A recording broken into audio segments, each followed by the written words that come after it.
So today we're doing something a little bit different. I mean, it's kind of a game. The plan for today is to ruin someone's life, which is my favorite kind of game.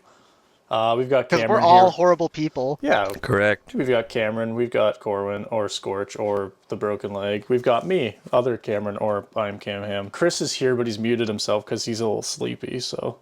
I'm here, but I'm not here. All right, so Cam, tell us a little bit. How are we going to go about this? So I have paid the $30 for the month of ChatGPT Plus, as you can see by the little plus icon in the top right of the screen. We're going to come up with the most generic man. We're going to do like a text-based adventure thing with pictures, because with Plus you can do unlimited pictures, I believe.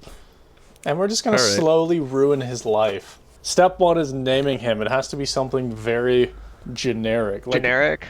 We're going for the Like most... Jim Johnson? Yeah, the most boring man possible. Norman. Okay, our character is Norman. Where does he live? Suburbs just outside of Phoenix, Arizona. What does he do for a job? Well, he's obviously got to be an office worker. Corporate accounting. Corporate accounting. There I you like go. that. Corporate accountant. What do we think he looks like? Well, he's got to be the average, the most average Joe of all time. So like, brown hair, 5'10". Does he have a family? Oh, right. A wife that hates him. Has a wife who is slowly slipping away from his grasp. Okay, good start. Yeah, run it. Text adventure. Norman of the suburbs. We didn't give him a last name. The hot Arizona sun beams down on the beige rooftops and stucco walls of the neighborhood. The sprinkler systems tick rhythmically, watering the perfectly manicured lawns as the cicadas buzz in the background. You are Norman, 36, 38. suburban everyman. 38. 38. Suburban everyman. The year is 2025. It is a Monday morning. You stand in your modest kitchen. The smell of burnt toast hangs faintly in the air. Your Somebody wife, having a stroke. Carolyn, sits silently at the table, scrolling on her phone. Your son, Ethan, is in the living room, halfway into his Little League uniform, watching cartoons. The clock reads 7:43 a.m. You need to leave soon to make your first client call for big accounting. You sip your lukewarm coffee. Can I get a family portrait? Oh boy, our first look at Norman. Look at Norman. Average. Plain. Oh my god. Oh, they're so generic. Look, the kid is the only happy one. Yeah. That's how these things go.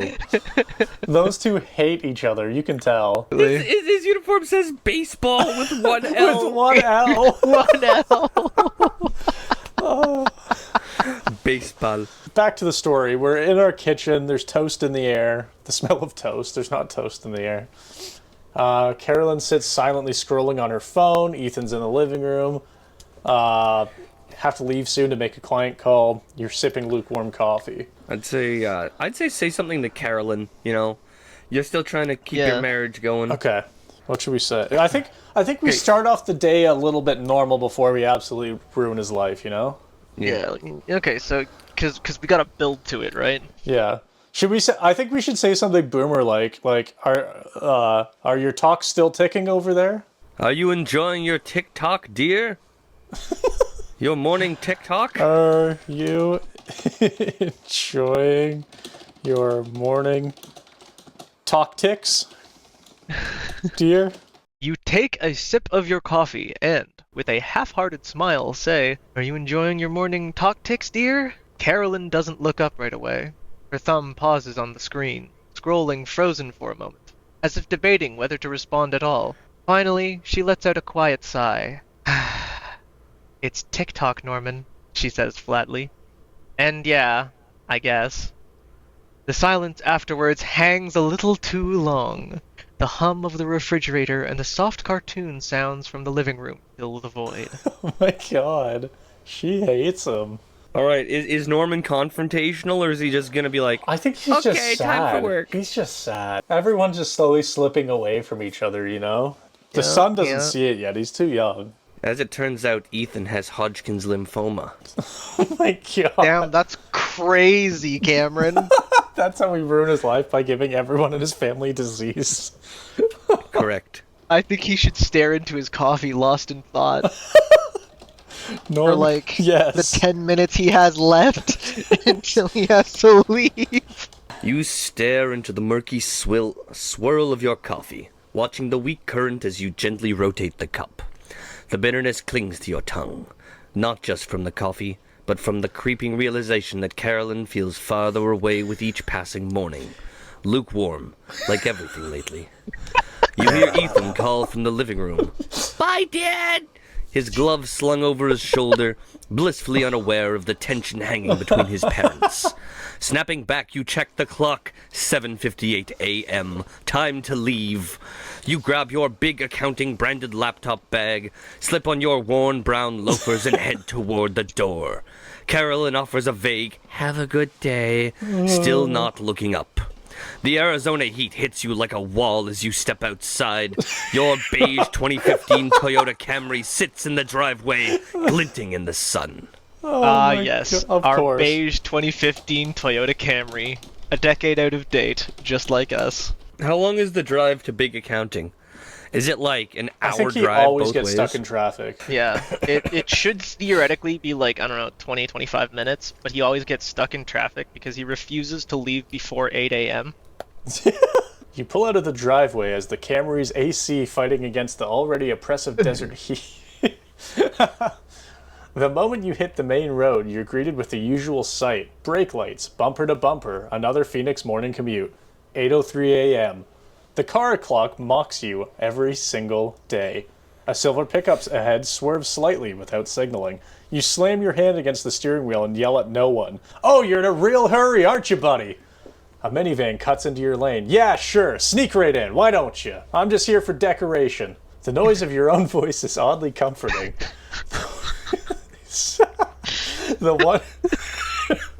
The noise of your own voice is oddly comforting. The one place where you can let it all out. No Carolyn to glare. No Ethan to overhear. No clients to pretend for. Just you and your road rage against suburban commuter mediocrity. Outside, a billboard flashes for an ad for Valley Honda's summer sale. The radio drone fills the background. AM talk, sports scores, bland financial advice. Oh, it's so sad. We don't need to ruin this guy's life. He's done it for himself. To be fair, we set the conditions to an already pretty shitty life. Funny that it's almost like normal life fucking sucks. You pull into the big accounting lot at 9:13 a.m., sliding into your usual spot beneath the flickering parking lot lamp that hasn't worked properly in months. The building is as uninspired as your commute. Beige, stucco, fake potted plants by the doors, and an aging corporate logo that reads, "Big Accounting. Your numbers, our business." As always, you skip the main entrance and slip towards the back door. The employee entrance, as HR optimistically calls it. You've made this little ritual of avoidance your own private rebellion. Quietly turning the handle, you step inside, hoping today, maybe today, that Randy won't be there. But Randy is always there. Well. Norman. His voice echoes like a cartoon villain. Randy stands there in his big accounting polo, arms crossed, lips tight, with an over-practiced grin. His clipboard is clutched tightly to his chest, like it contains state secrets. "Running a little late again there, eh, buddy? 9:15. That makes what? 15 times this quarter?" Ha! I'm only teasing. He's not teasing. You force a polite chuckle, your stomach tightening. So what is he gonna do? Is he just gonna accept it and go to his desk? Or is this the first breaking point of the day? Are we literally just writing falling down? Is that what's happening here? I like how Norman's his face and tie changes every picture. His boss is slightly he's got a lazy eye for sure. He's slightly cross-eyed and he's not even looking at him. What he's doing is Norman hasn't seen him there. He's walked through the door. He's about to come towards the camera, and his boss is just waiting behind him to say something. Yeah. He knows exactly what he's doing. Norman forces a tight grin and mutters the well-rehearsed excuse. Sorry, Randy. Car troubles. You know how it is. Can't live without it. Can't afford a new one. The laugh trails off into an awkward cough. Randy's smile doesn't falter. He nods slowly, tapping his clipboard in mock understanding. As you shuffle past him, shoulder tight with tension, you mumble under your breath, barely audible, "Haven't gotten a raise in 7 years." You don't think he heard it, or maybe he did and just doesn't care. Either way, you make it to your cubicle, a beige half-walled box identical to the 40 others in this floor's accounting bullpen. A sagging plant sits by your monitor, a stack of client files waiting for your attention. You collapse in your chair, the springs groaning under the weight of your frustration and khakis. The day stretches out before you, endless and gray. I Oh love my god. everything in his life is beige. Are we gonna title the video Shades of Beige? 50 Shades of Beige. That's what we should Shades call of this Beige. book, Shades of A Beige. look into Norman's life. What if we just become the voices in his head? Like he just hears the three of us. Oh my god, yeah, that's great. I think we need to have something else really piss him off today, and that's where he kind of starts hearing voices. He's sitting at his cubicle. I think let's have him start working on the client files mechanically. We'll just do that for now. See where that leads us. With a sigh, Norman adjusts his chair, straightens his tie, and gets to work.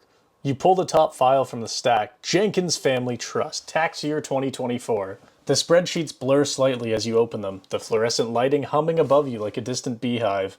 It's mindless, tedious work. Reconciling line items, correcting decimal places, scanning receipts, and making sense of handwritten notes that clients apparently think are perfectly legible. Click, type, scroll. Click, type, scroll. Around you, the low murmur of the office drones on. Muffled phone calls, half-hearted printer jams, forced small talk, and about last night's baseball game. You hear Randy laughing somewhere in the distance. His voice carries. Big numbers for Q2, team! Big numbers! You don't even know if he knows what that means.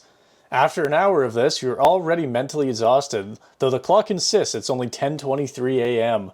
Your phone buzzes. A text from Phil. Who the fuck is Phil? Phil. Hey man, you alive? Grab lunch later. I think it's his friend Phil. His only friend. Oh my god, here's how we break up. No, maybe not. Okay, No. I was gonna be like, Go on.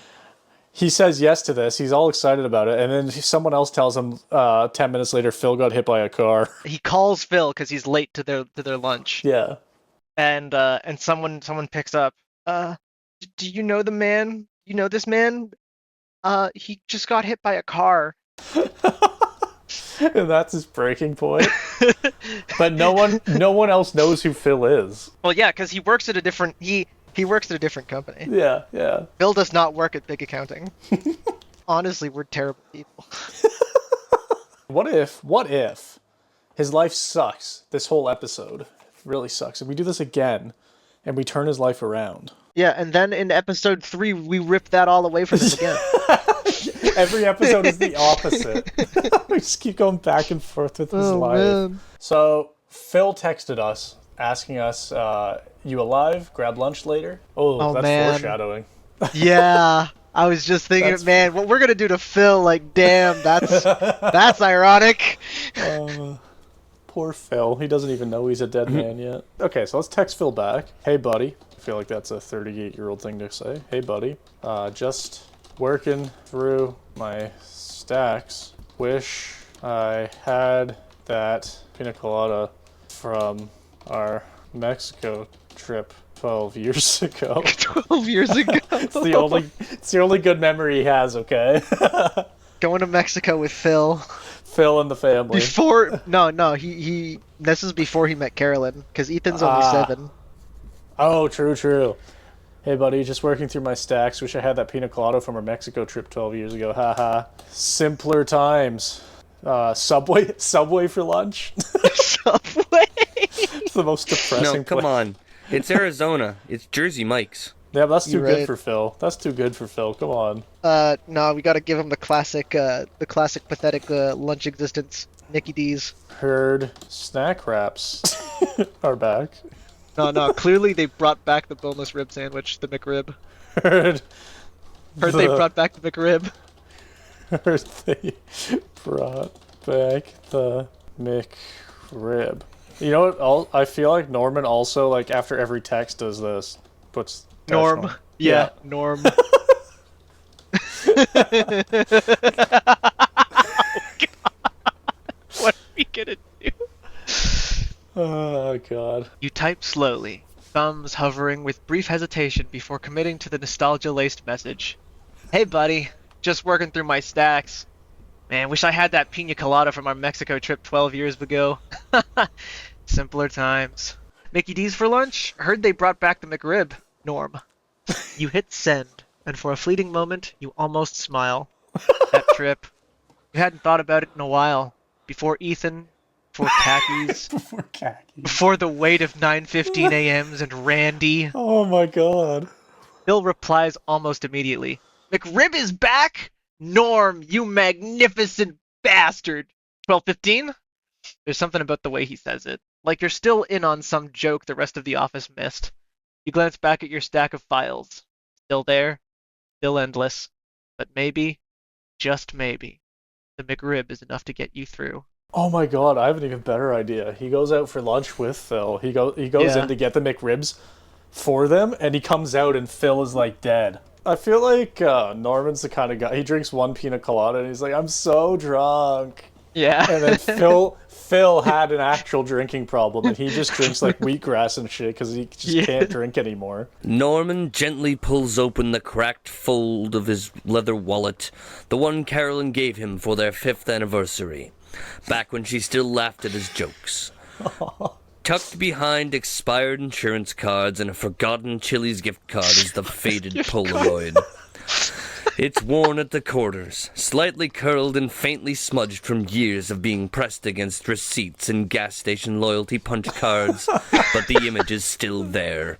2 friends, carefree, toasted by the sun and cheap rum, grinning in paradise with tropical drinks in hand. Phil's arm around Norman's shoulder. The Mexico trip. A time before the beige cubicle walls, before Carolyn looked through him, before traffic-induced rage therapy. Norman allows himself a moment, just one, to smile. He taps out a quick reply. Sounds good, man. Can't wait for those juicy ribs. Norm. For the first time that morning, it doesn't feel like the fluorescent lights are winning. And then someone drops off another stack of files. Randy does. Randy drops off another stack of files. Just as the warmth of nostalgia starts to soften the gray edges of the day, thwack! A fresh stack of manila folders lands on Norman's desk like a slab of reality. You don't even need to look up. You can smell the cheap cologne and forced optimism radiating off Randy like microwave tuna salad. Norm, my man, thought I'd give you a little head start on next week's batch, he says with a wink. You're just so good at client reconciliations. The implication is clear. No one else wanted to do them. He claps the top of the stack like it's a friendly dog and walks off, whistling something that might be a commercial jingle or the sound of Norman's soul leaving his body. Probably both. Norman looks down at the folders, then over at the glowing monitor, then to the Polaroid. Still there, still smiling, but now under the shadow of more spreadsheets. Honestly, ChatGPT just gets us right now, you know?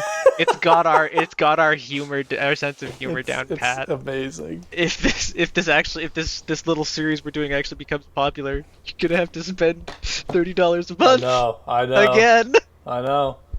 Like and subscribe and send us money, please. For the love of God. Please. Norman doesn't say a word. He simply picks up the top file, sighs through his nose, and lets the mechanical rhythm take over. The edges of the office begin to blur as time dulls itself. The fluorescent lights hum on, uncaring. Voices come and go around him. Fragments of chatter, the tapping of keyboards, the thud of footsteps. Nothing memorable. Everything forgettable. Like his life. Until 11:59 a.m. A glimmer of purpose reemerges. McRib. Phil. The only oasis left in this dark, dreary world. Your stomach grumbles, not just from hunger, but from a deep, primal yearning for processed barbecue sauce and flimsy foam seating. The plant hasn't grown, the world hasn't changed, but for the next hour, freedom tastes like a sandwich that shouldn't legally be meat. Oh no. Norman's Camry groans to life in the heat, the AC wheezing like an asthmatic ghost. Hot air blasts from the vents, doing absolutely nothing to fight the desert sun, baking the cracked faux leather steering wheel. The drive is short but feels eternal. The entire time, Norman imagines the cool relief of a sticky McDonald's booth, the syrupy fizz of a flat Coke, and the McRib's vaguely rib-shaped glory. As he pulls into the parking lot, his eyes catch the familiar figure, Phil, leaning on his weathered motorcycle like a man who's never let go of his cool guy era. Wraparound sunglasses, company ID lanyard still around his neck, faded polo, and the kind of smirk only a lifer at big accounting can wear without irony. He sees Norman and raises one hand in a lazy salute. There he is, the king of reconciliation. Phil's voice is warm, familiar, the kind that cuts through the beige. Norman parks and steps out of his Camry. A blast of dry heat hits him in the face like a punishment for existing. Oh, he looks so much cooler. Yeah. Right? 10 times cooler. Norman steps out of the Camry, the door creaking louder than he intended. He straightens his tie, a nervous tick, and walks towards Phil with purpose that immediately wavers the moment he opens his mouth. Hey, hombre, ready to chow down on some cow? Phil blinks, then squints at him behind the sunglasses. There's a beat of silence. A bird chirps somewhere. A car horn honks faintly in the distance. The sun bears down. Then Phil laughs, a short bark of a laugh, like someone choking on their own surprise. Jesus, Norm, you rehearsed that the whole ride over? Norman chuckles weakly, rubbing the back of his neck. Maybe, yeah. I thought it'd sound cooler out loud. Phil just grins and claps him on the shoulder. It didn't, but I admire the effort. Let's go get that sad little meat sponge, partner. The two of them walk towards the golden arches, pushing through the doors into the refrigerated hum of the modern fast food sanctity. The McRib awaiting like some greasy barbecue-smeared promise of escape. Okay, so is this the one? Is this where we do it? Yeah, yeah. I think so. The sharp scent of fryer grease and industrial ketchup welcomes Norman as he steps into the air-conditioned sanctuary of McDonald's. The overhead menu buzzes with neon hope. McRib. Limited time only. Phil's phone buzzes. He checks it, frowns a little. Give me a sec, Norm. Work crap. I'll be right back. Pushes open the door again, sunlight spilling in as the bell above chimes politely. Norman, caught in a warm blur of friendship, processed meat, and Mexico memories, grins faintly. He looks towards the counter, then glances back to say something, maybe some dumb joke about upgrading to a McVacation, but the words never come. Instead, he sees it all unfold. Phil, stepping just a few feet outside of the building, a step too far into the flow of the drive-through lane, engineered with neither mercy nor logic. There's no screeching of brakes, no honk, just the smooth, electric silence of modern wealth and poor spatial awareness. A Tesla Cybertruck, all angles and ego, glides through the bend doing 30 miles per hour. Too fast for the lot. Too fast for life. And in its gleaming chrome front panel, Phil sees his final moment. His own reflection. Mouth slightly open, phone in hand. A frozen, wait, what? Never finished. Impact. A sickening thud. A spray of dropped phone, bent lanyard. One boot left upright like a tragic monument. Norman drops his McRib coupon. Time stops. A tray clatters to the floor. Somewhere a kid begins to cry. The fry cook's headset slips off as everyone turns. Norman doesn't move. He just stares at the crumpled form outside, the Cybertruck rolling to a smooth stop like a silent accusation. Mexico. Polaroid. The laugh outside the building. Gone. Oh my god. Holy shit. Do you think a lot of people use ChatGPT to do depressing stuff? It's really good at this. Maybe either that or we're just horrible fucking monsters. We here at the L27 are we just got hit so hard by what we did to this character, just like Phil got hit hard by that Tesla Cybertruck. We might have to step away for a short time to deal with this. This part of the video, I don't know if you can tell, but was filmed over a month later, and we're still finding it hard to talk about. If you or anyone you know has been hit by a Cybertruck, let us know. We're here for you. Norman's mouth hangs open, lips trembling, breath shallow. He doesn't rush the door. He doesn't scream. He can't. He watches as the truck jerks to a stop too late.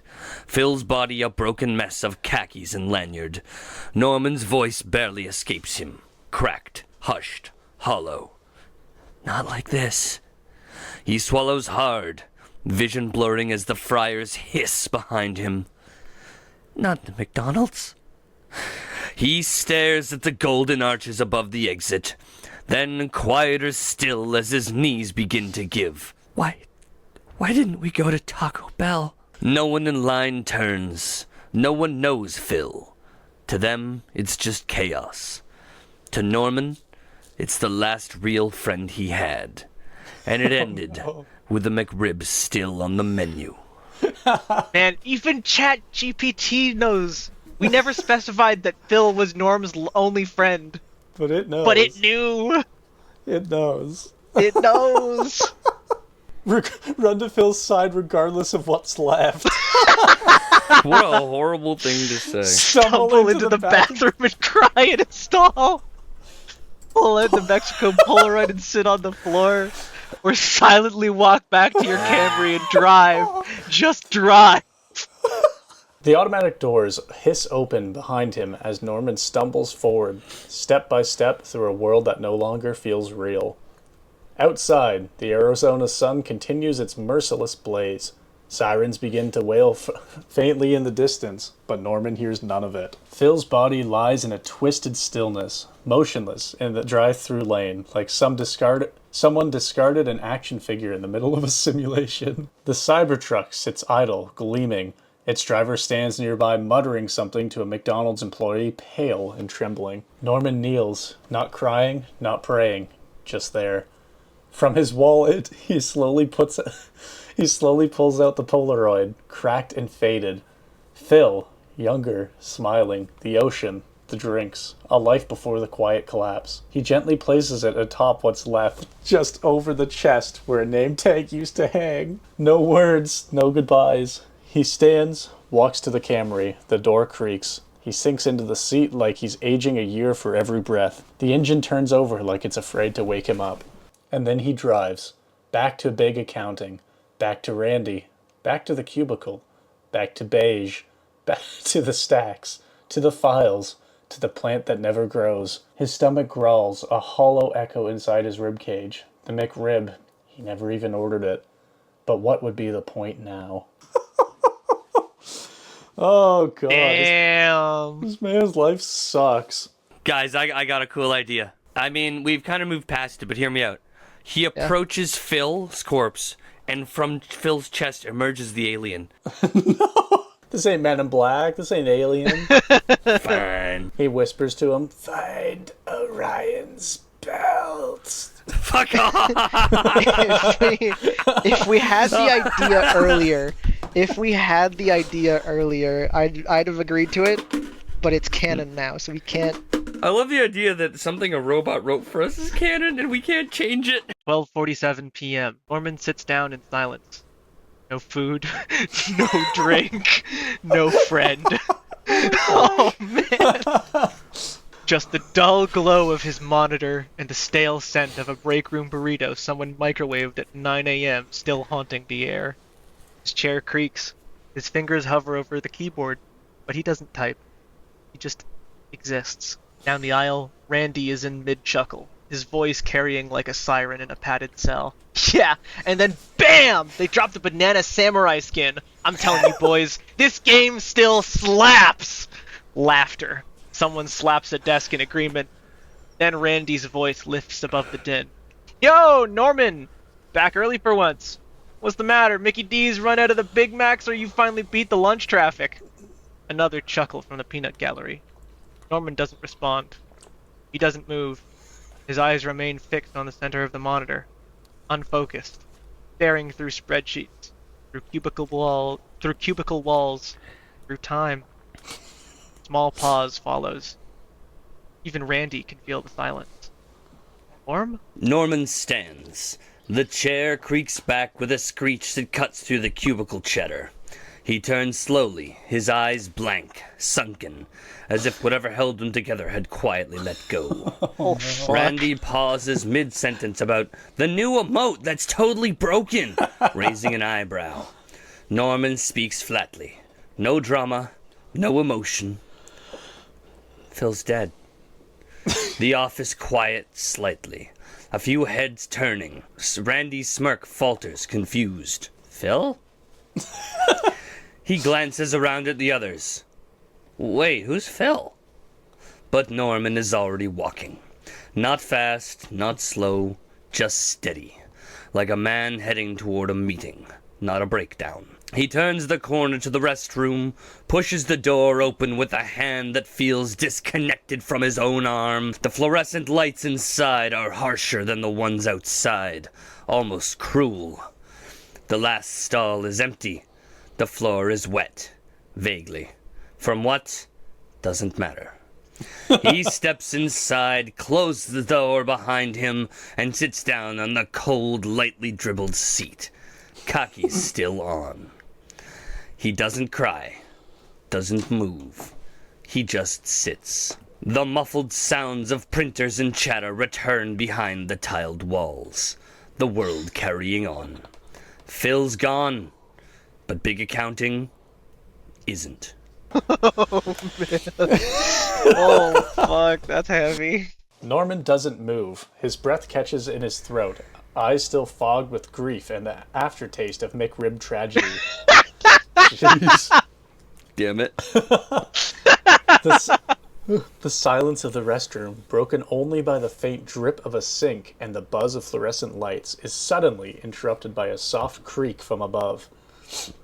His head tilts upward. A ceiling tile slides with an almost shy slowness, revealing two wide, glistening green eyes nestled in folds of pale, mucus-slicked skin. Ew. A set of slender fingers grips the tile's edge. The creature blinks, not once, but 3 times, vertically, like a slow shutter on an old camera.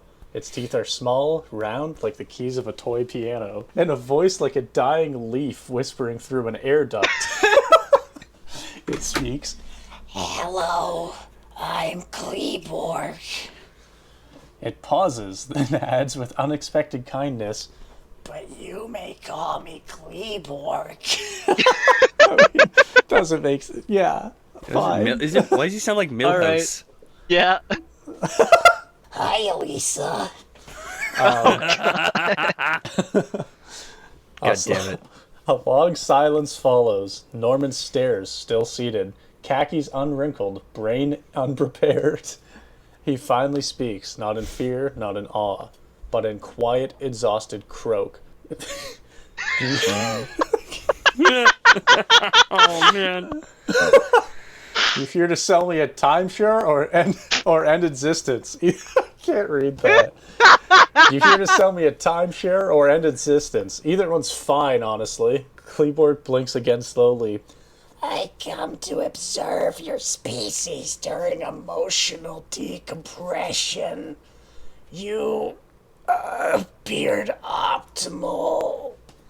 Norman stifles a laugh, or maybe a stifles a laugh, or maybe a sob.